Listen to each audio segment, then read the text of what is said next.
Now, many people have talked about this all-pervading power of love. Everybody says this is love. There's a big organization coming up. Every third day I find an organization of love.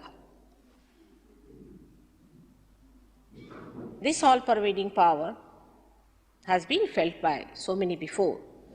But when they wrote about it, others took a key from that, or a clue from that, and started dead organizations in the name of all-pervading power. Now, this all-pervading power is a very subtle thing. At this human level, you cannot feel it. It's a fact. You cannot feel this all-pervading power at all. If you say, I feel it, then you are denying the reality. If you want to live with unreal things, dishonest to yourself, then nobody can help. But if you are honest, you have to know that this all-pervading power, when you have, you yourself become collectively conscious. You yourself have a different awareness than what you have. Now people might say, all right, we have felt that different awareness. We are there. The other day somebody told me that I am God realized. I said, all right, now there must be something special about you to be God realized. And when we talked about things, I was amazed what he was saying. And I just couldn't understand how could he believe into such a thing as pronouncing that he is God realized.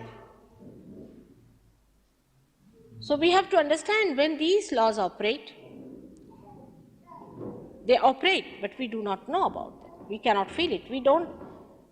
At the most, we might see a flower becoming a fruit.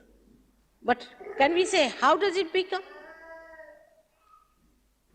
It's a living process. All living processes can be only reported, but they cannot be explained. For example, you can say, the fetus is there, the fetus has to grow, and a child is born. This is just reporting. But how can you explain that a foreign body goes into the human being, into the mother's womb, and it is not rejected according to all laws known? Everything that goes into the human body has to be rejected. But is not rejected. It is nurtured, looked after, loved. And then at the right time, it is thrown out of the body. Who does all these things? We don't want to know about it. We have turned our faces to that. We never explain that. We can report that there is gravity in the Mother Earth. But how there is gravity and why there is gravity, that we cannot explain. All right, this is being very honest, I should say, that whatever we cannot explain, we should accept it. And we have to now know, is there any method to find out how these things happen, how it is worked out? After all, in the realm of science, you haven't found out everything so far. And whatever you have found out, you have only found out the things that you can see, perceive by this human awareness, but nothing beyond. You cannot explain anything.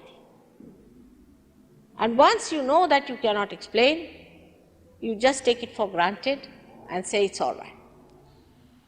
One of the things we have taken for granted is our human awareness. We do not want to think that there must be some reason God has made us human beings. We know there is evolution, that we accept, thank God. Now no more somebody is not going to crucify me for saying that you are evolved. But nobody wants to think why. Why are we evolved to be human beings? To be crazy people? To be paranoid? Or to be just insured in some insurance company to die? Or to love 2-3 children and leave all the money in their name? Or some sort of a limited sphere that we think of in which we find satisfaction? Was that the reason for this universal being to create us into a human being? Must be some purpose, cannot be purposeless. Why did he create us? We must all think. is just to slog and run a rat race and then die? Or is there something beyond? And when people start thinking about something beyond, then some create an image of God, say, all right, there is God.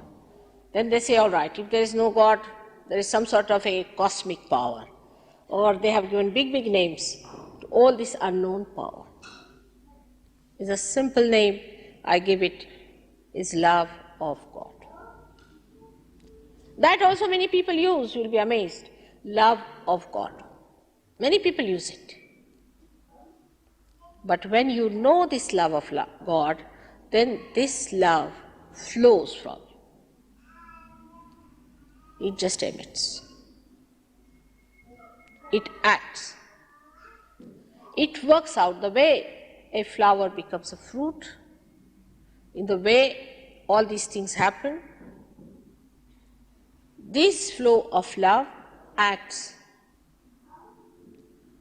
And that action, you may call it miracle or whatever it is, but it's very natural, because if it is flowing now on a level that is available to you, it has taken you to a subtler level from where you are emitting this, you get connected, say, to that tremendous power of universal love, then it must act. It's easy to talk about it. I mean, you can have people who can give lectures and lectures and lots of lectures about love. Also, you can see groups of people just moving in a wave, like some drugged or alcoholic people saying, oh, we are all in love. But it doesn't act. Love has to act. If it is not acting, then it is not God's love. It is some sort of a mental projection, or maybe your imagination that you are in love and you are in a romantic situation or some sort of a thing like that. It's something like any other human romantic adventure. This is not reality. Love of God in reality acts, manifests. And how does it manifest? As Muhammad Sahib has said, that when the time of resurrection will come, your hands will speak. Their mouth only speaks, not the hands. With the mouth they will say, all right, this is in love of God we are doing this. Sometimes I see all these plays going on, or we can say the circus going on. I'm amazed, how can they befool themselves and befool others for nothing at all? When this dynamic love flows, it acts. Because this is the vital love. This is the love which has energy of giving energy to others. This is the love that combines all the energies of the world. And if this love cannot do the work of those energies, what's the use of having this love or talk about it? So the time has come for people now to face it directly and see it directly what it is. But most surprising thing is that human beings don't like the truth. They don't like it normally. If they put some show of artificiality, you will get thousands of people here sitting down. You might get the whole of Delhi caught up into it. Some sort of an artificial thing which has no relationship with God and His love. That is very much more appreciated. Because people think by that they don't have to achieve something. There's nothing to be done about it. For example, if I say I'm going to take out a diamond from the air, then thousands will be impressed, especially in the developing countries where they think diamond is the last word for God to give us. It's a headache, you know that. Thank God the diamonds now have gone down in value. So now they will take out something else from the air. But there are many who are mad after such people who materialize things and give. I mean, one should use the brains God has given us for using it. Do you think that God is interested in giving us diamonds?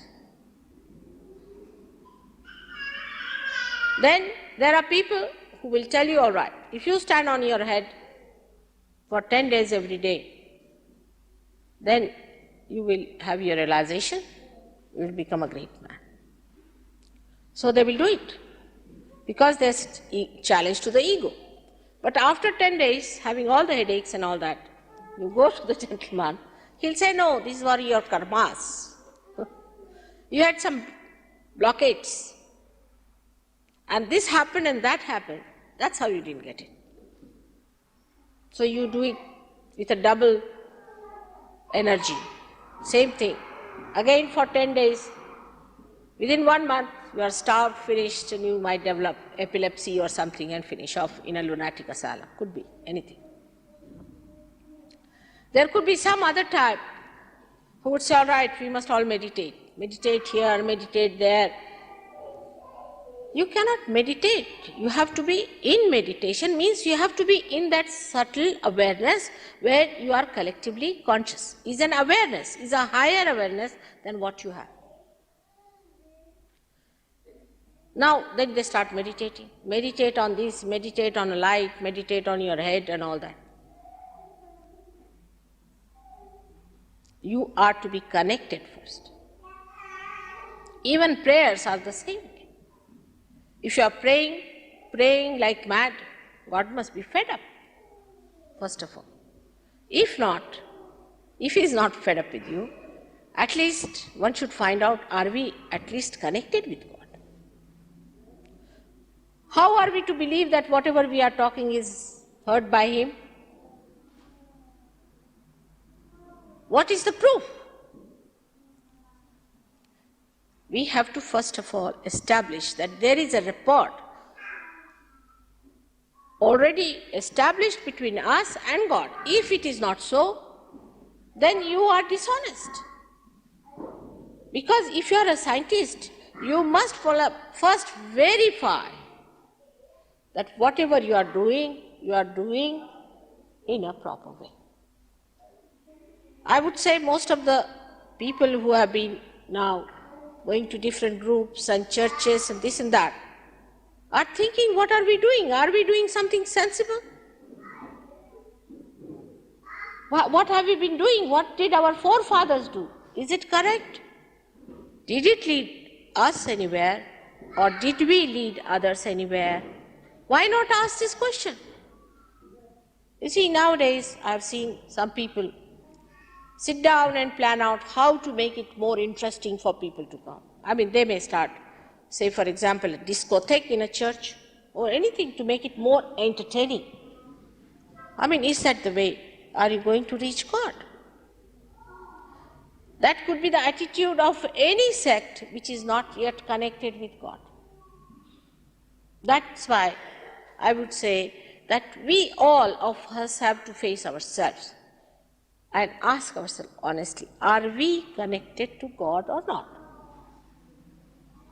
Now, how are we to know whether we are connected or not? I mean, if you believe you are already connected, I have nothing to say. Because this argument can take me away to such an extent that I will have no time for others. Like the other day, one gentleman took half an hour just arguing and I had to work, And he kept me busy very selfishly. I said, now will you please stop it and come and see me some other time. The others were all waiting. So we have to find out how far do we know that we are connected to God. How are we going to find out? That is very, very simple. Very simple it is. How do you find out that this is receiving my mouth? It's like my mouthpiece. That it is receiving my sound. That on the other side a person can hear That means this is working all right. Now, if I ask a question and that person can answer it, that means he is listening to me and this is working all right. Now, supposing my talking on this mic is giving some recording there, say on a graph. And when that person asks the question, my answer again goes in the graph which answers his question. Then he will definitely believe that the connection is there, isn't it? It's a simple thing that the way we do it every day. There's no question of blind faith. So when your hands speak, you ask a question. It's very simple. You see, for people, it has to be something very serious, or you must discuss it and talk in a very serious manner. The whole thing is extremely serious, as if there's a big operation is going to take place, your stomachs are going to be cut out and something is going to be pushed into it, and then your realization is going to work out. But look at the flowers, how they become the fruit. And how did you become a human being? Without any seriousness about it. Of course, it is not frivolous, but it is cheerful. And the whole thing, if you understand, that this operation is happening because you are made for it. Because you are built in for it. All these things are within yourself. Just it is a matter of connecting you to the mains. And when that thing has to happen, it should be the simplest. Because you have already reached a certain point, only from this point you have to go one step forward. For that you need not spend thousands of years writing books and this and that.